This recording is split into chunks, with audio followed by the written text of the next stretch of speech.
Добрый день, друзья! Добро пожаловать ко мне на канал. Сегодня предлагаю вам подборку блюд, которые можно приготовить из мяса. В сегодняшнем видео вы сможете увидеть рецепт домашней тушенки, шашлыка, который я готовлю на сковороде. Дипломат или мясо по-французски. Отличный вариант для домашнего ужина или праздничного блюда. Чебуреки на заварном тесте и овощи с мясом, или как мы еще их называем, овощное рагу. Начнем с первого рецепта. Сегодня готовим домашнюю тушенку по рецепту моей свекрови. Домашняя тушенка всегда получается вкуснее покупной. Здесь вы самостоятельно можете убедиться в качестве мяса и в правильности приготовления. Кроме того, такой продукт не содержит много калорий и готовится относительно просто. Важно выбрать свежее мясо высшего качества. Для приготовления нам понадобится свинина, соль, лавровый лист, душистый перец, черный перец горошком. Свинину, у меня мякоть, тщательно моем и нарезаем на небольшие кусочки. Если есть какие-то жилки или косточки, вырезаем их. Для этого рецепта прекрасно подойдет мясо с прослойкой сала. Так даже сочнее получится. На 1 кг мяса я добавляю 1 чайную ложку с горкой соли. У меня ровно 2 кг свинины, значит добавляю 2 чайные ложки соли. Тщательно перемешиваем. Накрываю пищевой пленкой и отправляю в холодильник на ночь, хотя некоторые хозяйки не оставляют на ночь, а готовят сразу.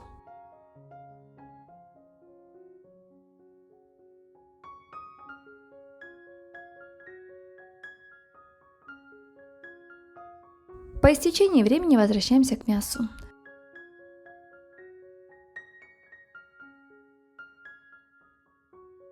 В чистые банки выкладываем по 1 лавровому листу, 1 горошина душистого перца и 4-5 горошин черного перца.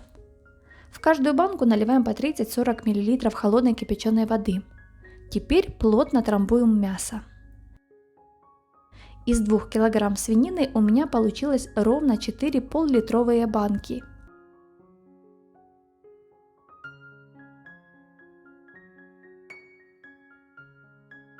Снимаем с крышек резинки и накрываем ими банки. Загружаем в холодную духовку и нагреваем до 200 градусов.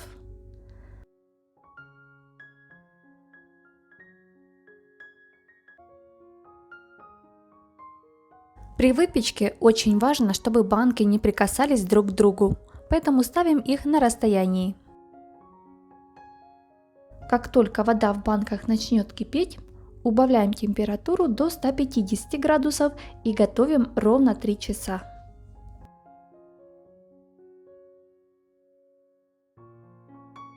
Вот так выглядят баночки с мясом через 3 часа. Опять ставим резинки на крышки и закатываем каждую банку. Затем плотно укутываем и оставляем до полного остывания. Переворачивать банки не нужно. Хранить такую тушенку рекомендуется в холодильнике, хотя она может храниться и в холодном помещении от 2 до 12 месяцев, если пошаговая технология соблюдалась правильно. Давайте посмотрим на результат. У меня была мякоть без сала, поэтому застывшего жира в банке не наблюдаем. Мясо очень мягкое, ароматное и легко разламывается на волокна. Я обычно готовлю из него жаркое, добавляю в суп, борщ, либо беру с собой в дорогу. Очень вкусно и сытно. Сегодня я хочу поделиться с вами секретом, как приготовить шашлык на сковороде в домашних условиях. Получится не хуже, чем на природе. Если ваши планы испортила погода, семейные обстоятельства или карантин, такое блюдо всегда придет на помощь. Мясо получается мягким, сочным, с румяной корочкой. Словом, идеальный шашлык, только приготовленный дома. Для шашлыка на сковороде лучше использовать свиную шею. Тогда мясо получится мягким и сочным, благодаря прослойкам жира. Приправа к шашлыку, лук, растительное масло, соль. Нарезаем свинину порционными кусочками, примерно по 100 грамм каждый. Добавляем приправы к шашлыку, солим по вкусу. 1 столовую ложку растительного масла. Тщательно перемешиваем, чтобы каждый кусочек мяса был в пряных специях. Лук чистим и нарезаем полукольцами. Добавляем к мясу. Хорошенько отжимаем руками, чтобы лук пустил сок. Перемешиваем. Накрываем пищевой пленкой и отправляем в холодильник минимум на 3 часа.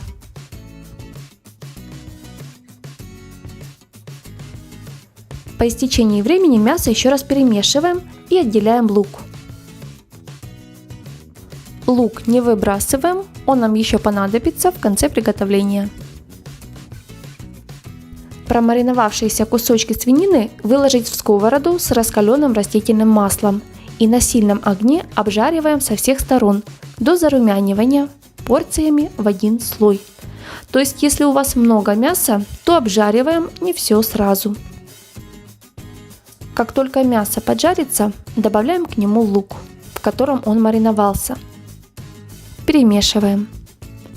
Накрываем крышкой, уменьшаем огонь до среднего и тушим еще 2 минуты. Горячий шашлык из свинины, приготовленный на сковороде, выложить на красивое блюдо, украсить зеленью и свежими овощами. Подаем к столу. Не буду лукавить, конечно же, не хватает дымка, но такому рецепту всегда должно быть место в вашей копилке непредвиденных ситуаций. Друзья, если у вас есть какие-то замечания, пишите в комментариях. И не забываем подписываться на мой канал. Впереди еще много интересных рецептов. Всем приятного аппетита!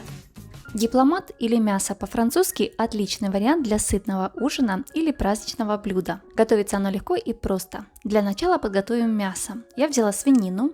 Для этого блюда может подойти куриное мясо или телятина. Важным аспектом является то, что мясо не должно быть сухим. Небольшая прослоечка сала должна быть. Если его много, обрежьте ненужные кусочки. Нарезаем небольшими кусочками поперек волокон. Далее каждый кусочек нужно отбить с 2 сторон. Так мясо будет мягче и нежнее. Солим, перчим с 2 сторон. И кладем все мясо в отдельную посуду. Нарезаем лук, можно кольцами, полукольцами. Я предпочитаю нарезать мелким кубиком, так он практически не чувствуется в готовом блюде.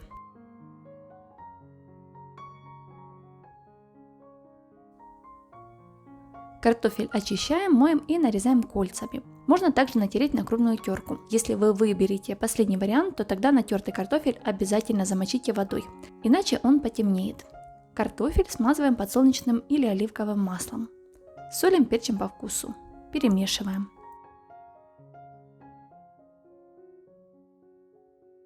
Дно противня также смазываем растительным маслом. Отправляем туда первый слой. Это у нас будет картофель. Равномерно распределяем его по дну противня. Сверху кладем мясо. Мяса должно быть такое количество, чтобы оно полностью покрывало картофель.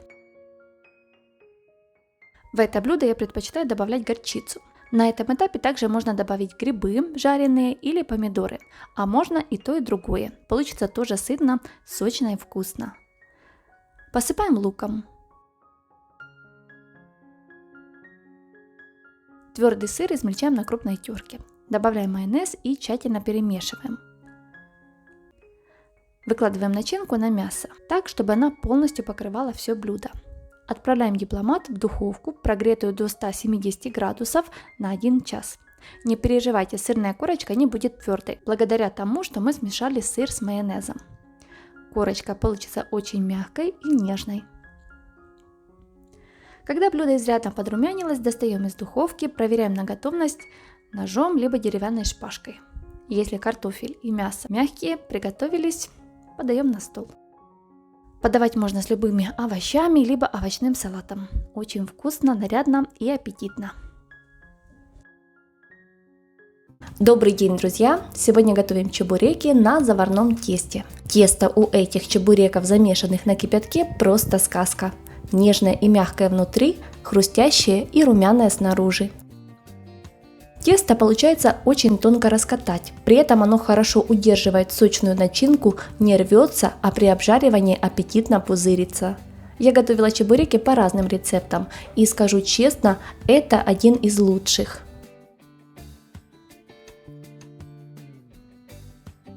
Для приготовления теста нам понадобится мука, вода, растительное масло и соль. Для начинки фарш, лук, соль, перец по вкусу. В миску наливаем кипяток, сюда же добавляем соль и растительное масло. Перемешиваем, чтобы соль растворилась.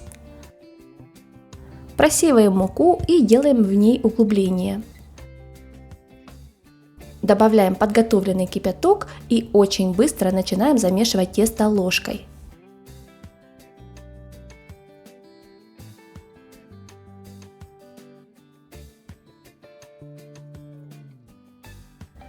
Перемешиваем тесто, пока оно не начнет остывать и складываться в комок. Затем вымешиваем уже руками.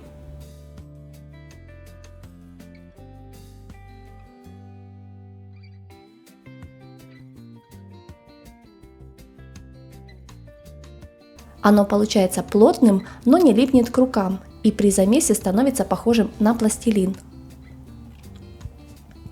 Накрываем готовое тесто пленкой и оставляем на 20 минут отлежаться. Тем временем приготовим начинку. У меня 350 грамм фарша. Я взяла одно куриное филе и часть бедра индейки. Измельчила через мясорубку. Одну среднюю луковицу чистим, моем и нарезаем мелким кубиком.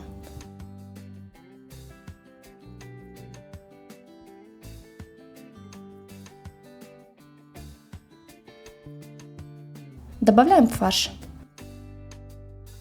Солим, перчим по вкусу. Все тщательно перемешиваем.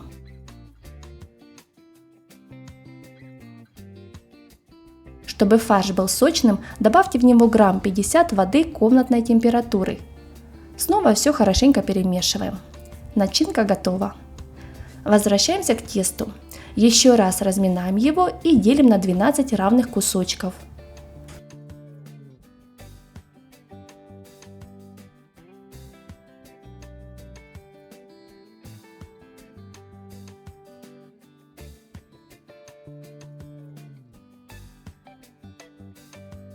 Округляем каждый кусочек теста, выкладываем на доску и прикрываем пищевой пленкой, чтобы оно не заветривалось.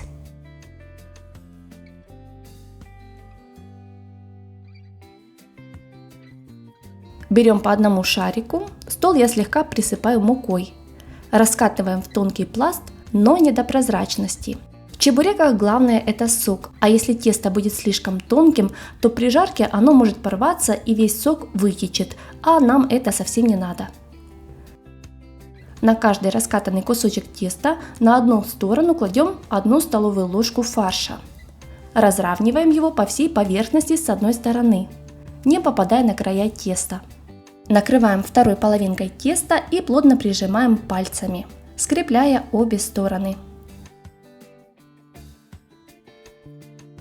Затем проходимся по краю чебурека вилкой. Делаю я это для того, чтобы чебуреки получились симпатичными и чтобы края не разошлись во время жарки. В сковороду наливаем растительное масло. Масла должно быть много. Оно должно полностью покрывать дно сковороды. Хорошо разогреваем его, выкладываем чебуреки. Жарим их с двух сторон на среднем огне до золотистой корочки. Аккуратно переворачиваем, чтобы не порвать тесто. Пока жарится одна партия, я подготавливаю другую. Готовые чебуреки выкладываем на тарелку, засланную бумажным полотенцем либо салфетками, чтобы стек лишний жир. Посмотрите, какая красота у меня получилась. Чебуреки румяные, вкусные, хрустящие. Разламываем один пополам. Тесто тонкое, хорошо прожарилось, а начинка очень сочная. Такие чебуреки можно жарить и с другой начинкой, например, с грибами, либо с сыром. Приготовим очень вкусное и сытное рагу с овощами и мясом. Для его приготовления нам понадобится мясо, лук, морковь, болгарский перец, картофель, кабачок либо цукини, помидоры, зелень, растительное масло, соль, перец по вкусу. Мясо моем под проточной водой, обсушиваем бумажным полотенцем и нарезаем на небольшие порционные кусочки. Посуду, в которой будете готовить рагу, наливаем небольшое количество растительного масла, примерно 2 столовые ложки. Сюда же отправляем обжариваться мясо. Обжариваем на среднем огне до румяной корочки, периодически помешивая. Пока готовится мясо, займемся луком и морковью. Лук нарезаем на небольшие кубики. Морковь также можно порезать кубиками, я решила соломкой. Когда мясо подрумянится, добавляю к нему овощи. Пассируем все вместе около 3 минут. Сладкий перец освобождаем от семян и нарезаем небольшими кусочками. Когда лук и морковь станут мягкими, добавляем к блюду сладкий перец. Тушим все вместе. Кабачок либо цукини очищаем от кожуры, режем кубиком. Картофель чистим, моем и нарезаем небольшими кусочками. Отправляем на сковороду. Хорошенько все перемешиваем и тушим все вместе. По желанию можно добавить помидор. Солим, перчим и оставляем тушиться еще на минут 10 под крышкой на слабом огне. По истечении времени проверяем готовность овощей, пробуем рагу на соль, если нужно добавляем соль, перец. При желании можно добавить зелень или сметану. Рагу готово, можно смело подавать его к столу. По такому же рецепту можно готовить и без мяса, но с мясом намного сытнее. Друзья, если вам понравились рецепты, ставьте лайк. Также не забывайте подписываться на мой канал и нажимать на колокольчик, чтобы получать уведомления о моих новых видеорецептах. С вами была Неля, всем приятного аппетита и мирного неба над головой.